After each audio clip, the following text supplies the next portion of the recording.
بسم الله الرحمن الرحیم. جلالت مآب رئیس،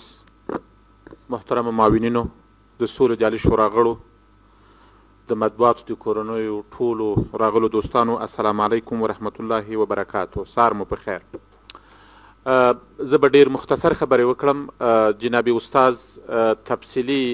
معلومات وړاندې کړل. لومړی برخه چې زه غواړم پرې خبرې وکړم هغه د سولې د نوي ستراتیژي مطابق د سولې د عالي شورا برنامې وي چې په لومړي سر کې د افغانستان د ټولو وګړو، نهادونو، سیاسینو، مدني فعالانو او مختلفو اجتماعي او قومي شوراګانو سره د سولې د همغږۍ او د یو مشترک اواز د سولې په اړوند باندې په ټولو مخالفینو باندې غږ کول چې الحمدلله په دې پروسه کې ټول ملت یوه اجماع لري او په مختلفو غونډو کې چې په تیرو 5 میاشتو کې د سولې عالي شورا په ولایت او مرکزو کې له 350 نه زیاتې مختلفې وړې او لویې غونډې د مختلفو نهادونو او ټولنو سره کړي دي. یو واحد غږ په همدې اړوند موجود ده او ټول ملت د سولې د پروسې څخه قوي ملاتړ لري. دوهمه برخه چې د سولې په پروسه کې د ټول ملت نظریات، د هغوی غوښتنې، تقاضاوې او هغه انتقادونه او نظریات چې دی لرل د هغوی سره د مشورو په اړوند باندې الحمدلله په دې اړوند باندې وسیع مشورې شوي دي او د ملت د عمومي غوښتنو په مطابق د سولې نوې ستراتیژي تیاره شوې ده چې ځینې نورې په دې برخه کې اضافه والی به هم په نوي کال کې موږ شاهد حال یو. دوهمه برخه چې غواړو په همدې اړوند باندې بحث به وکړو هغه دا ده چې په راتلونکو یوه میاشت کې د سولې عالي شورا څو مهم کنفرانسونه لري او هدف له دې کنفرانسونو څخه دا ده چې ملت، ټول سیاسي قشر، علما، مدني فعالان، ځوانان، ملي شورا او د ملت ټول اقشار په یو آواز د سولې له دې روان بهیر چې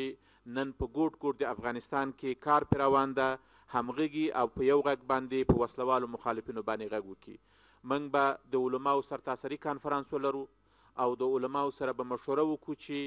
له کومو لارو چارو نه کولی سو چې د دوی د قوت، د دوی د نفوذ په واسطه باندې سولې ته عملا ورسیږو. موږ به د افغانستان د ټولو مدني ټولنو چې په ولایاتو کې دي، په ولسوالیو کې دي او په مرکز کې دي همداسې یو ملي کنفرانس ولرو چې په هغې کې به قومي مشران، نهادونه، شخصیتونه او ټول اجتماعي مدني نهادونه موجود وي چې د هغوی د نظریاتو ترڅنګ عملا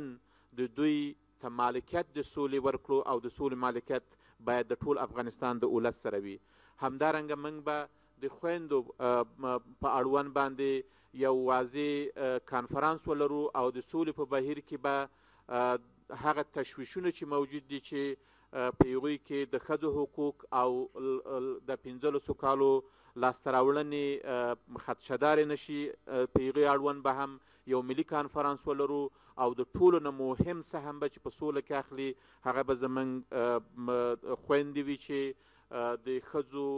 تاثیر په جامعه کې له ټولو نه مهم ده چې په دې اړوند به یو ملي کنفرانس ولرو. د دې ترڅنګ په راتلونکې میاشت کې به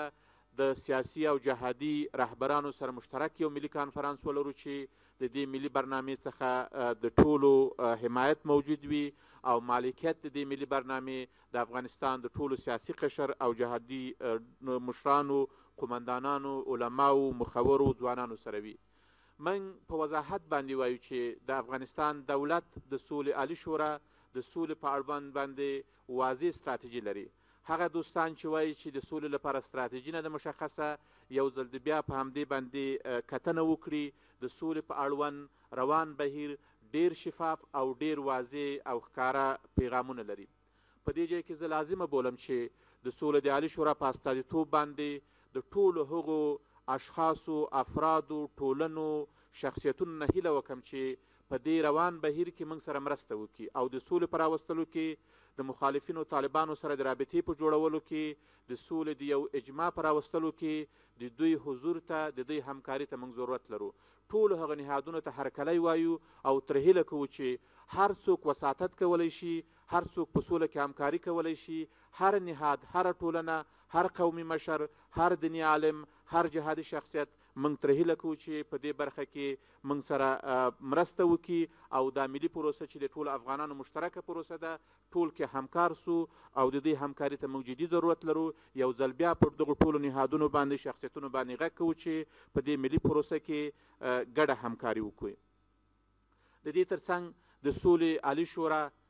په نوې ستراتیژي کې هغه اندېښنې او تشویشونه چې پخوا موجود وو هیڅ ډول انکشافي پروژې نه لري، بلکې یوازینی هدف یې د سولې د راوستلو لپاره کار کول دي. د سولې عالي شورا نور انکشافي او هغه پروسې چې پخوا یې لرلې هغه د نوې ستراتیژي مطابق د حکومت کار ده چې په ناامنو ولسوالیو کې او هغه سیمې چې د سولې د پروسې سره یوځای کیږي هلته خپل انکشافي پروژې تطبیق کړي. بله موضوع چې ډېره مهمه ده او د سولې د عالي شورا په ستراتیژۍ کې راغلې ده هغه دا ده چې سولې د عالي شورا په هغو مناطقو کې چې هغه د ټولو نه زیات ناامنه وي او یا قوي دولتي حضور نه وي، په هغه مناطقو کې د قومي مشرانو، شوراګانو، د ولسوالیو د شوراګانو، د علماو او د ځوانانو حمایت ترلاسه کړي او د هغوی په همکارۍ باندې په جدیت باندې کار وکړي. بله مهم موضوع چې په نوې ستراتیژي کې زموږ تر پلان لاندې ده، په ټولو هغو تعلیمي نهادونو کې د سولې د فرهنګ د ترویج لپاره، د افراطیت سره د مبارزې لپاره او د هغو کړیو په ضد باندې چې هغه زموږ په ځوانانو کې افراطیت توریجوي، د یو تحمل د راوستلو لپاره مشترکاً کار وکړي چې په دې کې د علمي او اکاډمیکو او تعلیمي نهادونو همکارۍ له هر څه نه مهم دي چې په دې اړوند باندې زموږ په نوې ستراتیژۍ کې شامل دي او عملاً مو شروع کړي دي. په سیمه ییزه سطح باندې هم جناب استاد ورته اشاره وکړه، د افغانستان حکومت د سولې د راوستلو لپاره د قوي اجماع په رامنځته کولو کې انشاءالله نهایي مرحلو ته رسېدلی ده، په استثنا د څو فقط د یو مملکت، نور ټول ممالک د سیمې او نړیوال د افغانستان د سولې له پروسې نه چې د افغانانو په مالکیت، د افغانانو په رهبري باندې وي، قوي ملاتړ کوي. او په آذربایجان کې د آسیا د زړه کانفرانس، د شانګهای کانفرانس او د جلاتماب جمهور رئیس رستنی د سیمې هیوادونو ته کانفرانسونه او سفرونه د همدې لوی برنامې یوه برخه ده چې په افغانستان کې د سولې د پروسې لپاره د سیمې او د نړۍ حمایت ترلاسه کړي. آخري خبره چې هغه د ستاسو د مطبوعاتو له لارې په وسلوالو مخالفینو د طالبانو په تحریک باندې غږ کول دي چې هر هغه پروسه چې ستاسو لپاره د قابل د قبول وي، د افغانستان حکومت د سولې عالي شورا آماده ده چې د سولې مذاکرات شروع کړي. د سولې پروسه د تسلیمېدلو پروسه نه ده. د سولې پروسه زموږ د ملي او اسلامي ارزښتونو په رڼا کې د ملي پخلاینې پروسه ده چې بهترین مثال د حزب اسلامي سره د افغانستان د حکومت د سولې موافقتنامه وه. موږ یو ځل بیا غږ کوو چې دغه پروسه د ټولو افغانانو مشترکه پروسه ده او د دې جنگ ګټونکي باید افغانان سي، د دې د سولې د پروسې وړونکي باید افغانان سي. طالبانو نه هیله کوو چې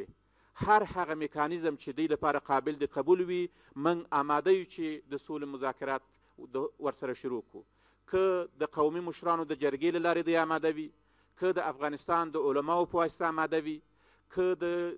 خیرخوا نهادونو په واسطه آماده وي، که د جهادي سیاسي شخصیتونو د وساطت په واسطه آماده وي، که د اسلامي علماو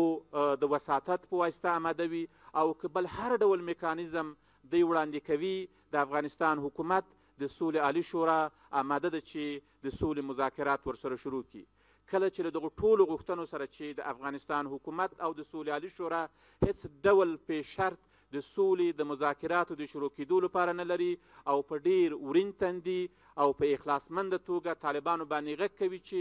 هر ډول میکانیزم چې د وساطت تاسو لپاره قابل د قبول وي آمادګي وښیي او بیا د آمادګي نه ښیي، دا فیصله د افغانستان ملت، د افغانستان خلک وکړي چې څوک جنگ غواړي او څوک جنگ خوښوي. من کافي کار کړی ده او اطمینان لرو چې